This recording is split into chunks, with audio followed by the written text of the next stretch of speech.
So just having a quick coffee before we get going. I am getting to grips with the new coffee machine, and this has chocolate soya milk in, and I've started a little bit of a trend in the office because everyone's copying my cup of coffee now. It's very nice. Hi everyone, and welcome back to my YouTube channel, and welcome to a rather spontaneously filmed sit-down video. So spontaneous it is that I haven't even done my hair. My hair is actually still wet, but I was watching a video on YouTube this morning by the Queen herself, Patricia Bright, and I bloody loved it. And so this entire video is just fully credited to Patricia. I'm not even coming to try and make it seem like I'm doing, no, not at all. This is it just inspired me so much, and I loved the video. And obviously the way that she does things is so, like, she just does everything so well, and she's killing it on YouTube. But this video gave me a bit of context to speak about a few things that I've really wanted to talk about for a while. So the video is some of the worst things that I've ever bought in my life, pretty much.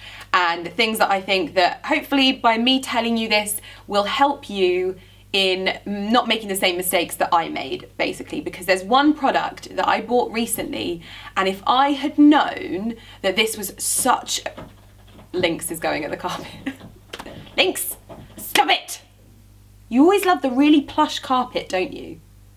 If I had known that this product was as bad as it is, I would never have bought it. If all of the Instagram girls that have this particular product in their pictures, if they had just let me know that it was the biggest waste of money, I would have been a lot of money better off, pretty much. Lynx! I was trying to think of a way to put this product and any of the other products I've experienced this on into a video, and the moment that I watched Patricia's video this morning, I was like, that's it. This is the video that I need to make. So thank you so much, Patricia. I will link her video and her channel in the description box below because it was brilliant. I laughed so much, and there's so many things that I actually agree with her on, and I've had similar situations, so it's nice to know that I wasn't the only person. But with that little explanation out of the way, let's get into the video. So first up was a product that's actually a real recent purchase, and whenever I've got it, people comment on it. They're like, this is so heavy, oh my god, but it's beautiful. That was literally it hitting my phone then. It's beautiful, but oh my gosh, it's like a rock. How do you use this? And I'm like, to be honest, it's one of the products that I really regret buying.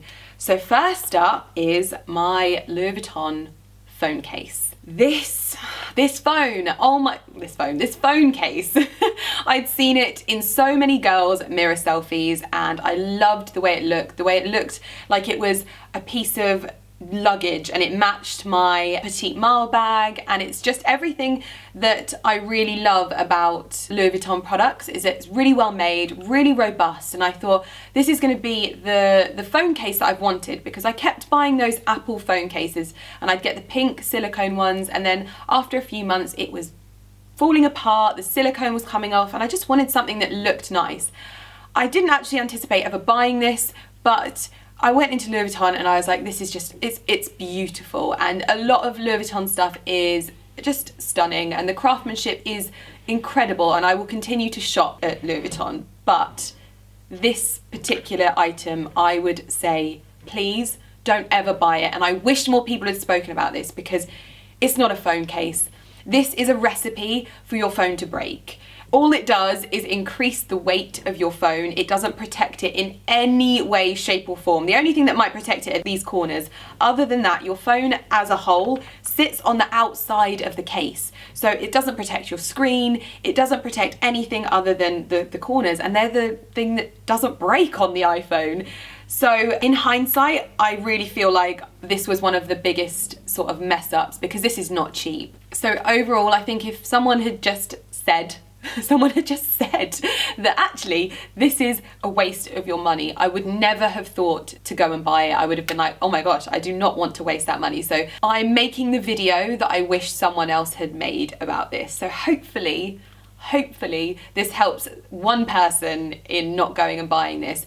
And in all honesty, the craftsmanship that I love about Louis Vuitton doesn't feel like it applies here, because even the back of this is already tarnished, and I have barely used this because it doesn't work on anything. I've got the charging pads that I charge my phone on. It doesn't work. If I want to plug in my Digi Pocket, it doesn't work. I have to take it out of this. So it's totally not practical. You can't plug it into anything, any kind of like USB adapter or anything like that if you want to play your music. It doesn't work. So out of everything, I'm just genuinely gutted about this, because I feel like it would be impossible to even sell it on, because it's terrible, and I hope that just one other person doesn't buy this really. But everything else I love, but this, such a waste of money, and I will never ever buy a phone case that costs this much money, because that aside, I'm gonna get a new phone soon.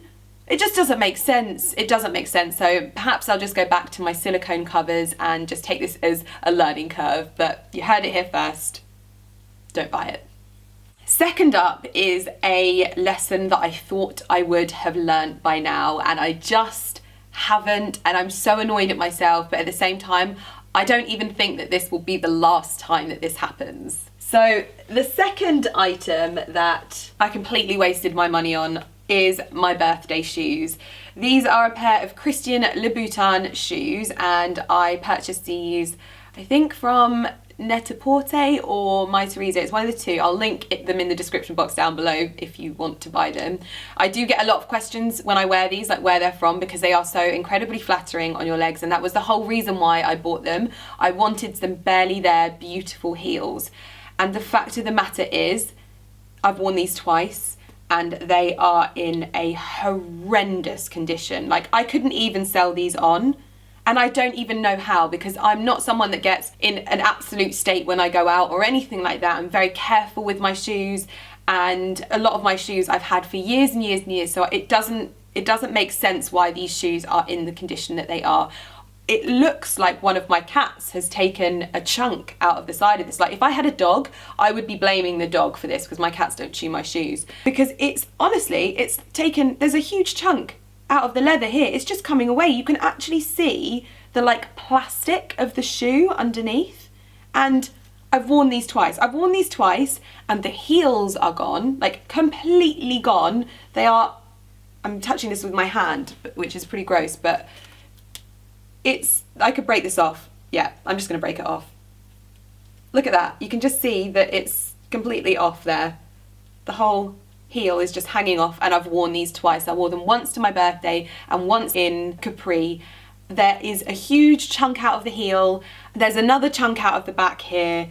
The red actually lasted pretty well, which is not something that I thought would happen. Oh gosh. But I really thought I would have learnt after my experience with the Christian Louboutin Pagel. Like, they didn't last me very long. They last me longer than these ones, but I can't believe how bad these have lasted. Like, I've worn them twice and I could never wear them again. They suck me in with their beautiful, delicate designs, but that's exactly what they are. They're delicate designs. And I once heard that Christian Louboutin shoes are designed not to be worn. And I mean, I want to wear them because they're so beautiful. So how do we get around this? They're shoes that are not supposed to be worn.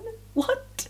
So yes, this is my second massive regret, waste of money. And I'm telling you guys this in the hope that I'll hold myself accountable the next time I think about buying a pair. I can't say this is going to be the last time, but I really hope that this is the last time. I really do, because I don't want to waste money on a pair of shoes, and no matter how beautiful they are, they should definitely be lasting longer than this. Sad times. The third item that I wanted to talk about is actually something that Patricia touched on in her video, and she talked about it so eloquently, but at the same time I did want to talk about it as well, because I've just purchased a new car, and you would have seen in one of my previous vlogs, I'll link it in the description box down below, I went car shopping and I pick up my new car this week. And obviously I always get quite a few comments on things, and I think generally a lot of people get those types of comments. And some of the comments on that video were, you know, you've got everything on finance, you don't own the cars, everything's on finance, so you're just like balling on a budget or something like that. And I was like, that's such a weird mentality to have, because I purchased a car outright, quite similar to Patricia, except not quite as bougie as hers. Mine was my third car, I believe. So I purchased my first car outright for, I think it was 3,500. I got myself a Vauxhall Corsa and I pretty much drove that into the ground. I think I ended up getting, you know, 700 to £1,000 when I sold it. But I had it for a long, long time. And that was my first experience of like owning a car outright. But I think your first car, you really do tend to just drive it and drive it and drive it and drive it and put all the miles on it. And that's just the way that it goes. My second car, I actually got a loan on it. I bought my sister-in-law's car and I got a loan to pay it off and then paid it off in full and owned it, but then sold it, if that makes sense. And because I wanted to own the car, I didn't want it to be on finance or anything like that, because everyone had always hammered me, like, you buy the cars, you don't buy a car that you can't afford. And I let that stay with me. So when I got to my third car, I had a little bit more money to play with. I think it was about £12,000 set aside to get the Mini of my dreams, basically. And this was such a momentous moment. I'd always wanted like a really special Mini. And I loved Minis. I still love Minis now. And if I could buy myself one just outright to just have and to just run around in, I would. I love driving them. They're such amazing cars. But I wanted the two-seater roadster with the soft top. Again, Patricia got herself a soft top and I did the same in England. Literally, do you know what? My problem with having the soft top down was the fact that A, I was scared about being pooed on by birds, and B, spiders. They're a nightmare for spiders. So yeah, anyway, ridiculous. I purchased the car outright for about £12,000 and I was so proud of it. I loved that car. But at the time, Ali and I both had two-seater cars and it was totally impractical. So I thought to myself, do you know what? I'll have it for a year and I'll sell it on, and at least I got to have fun, have a convertible and have the Mini of my dreams for a little bit of time. A year later, I sold that car for £6,000. Now this car wasn't even brand new. So this car was secondhand. It had like 18,000 miles on it. So really, when you drive a car off the forecourt, it loses a lot of its value. I didn't even do that. Mine was secondhand and it still, in a year's time, lost half. And I was like, this is ridiculous. How is this a thing? How have I just lost in a year half the amount of this car? It was craziness to me. So when we finally got around to getting a new car, I decided that I'm not doing that anymore. I like driving really nice cars. I like having cars that are a little bit newer, and I get bored and I like to change my cars. I'm not really the type of person to run a car into the ground. Maybe like later on in my life I will, but I'm a bit young. I'm enjoying myself. I just wanted a car I want nice cars. That's basically it. So I decided to start getting cars that I could change more regularly, which is obviously there's like hire purchase, there's leasing, there's loads of different options that you can do it so that you don't actually own the car, because cars are depreciating assets. They are not an investment. Unless it's a classic car, you are not making an investment in a car unless you are the type of person that runs into the ground, which I am not. So when people were writing on my video like, oh, you own everything on finance, I was like, that's actually something that I probably wouldn't advise unless you are the latter. I'm not, so I always like to have a really strong, robust, reliable car around me, and that's usually the newer models because I feel safe and that's great. But yes, so I would probably say that in terms of wastage of money, that car was one of the things that I really did regret. So I still talk about it now. I like this Mini, I'm like, oh my God, I can't believe I spent that much money on it and I didn't even have it for like 2 years.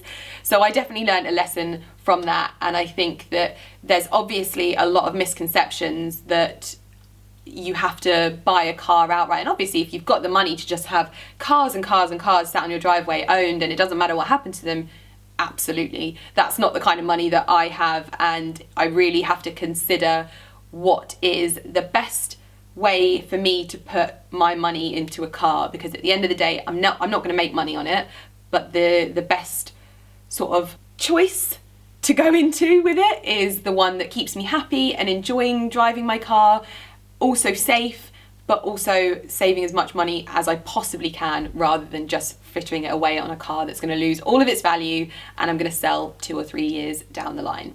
So yes, I thought that this was a really good opportunity to expand on my experience on that, but also share, my car history basically. But obviously I will be doing a pickup of the car that I am getting, and I will be doing a review and a sort of what's in my car and a car tour and all of that stuff. So stay tuned because I pick it up this week.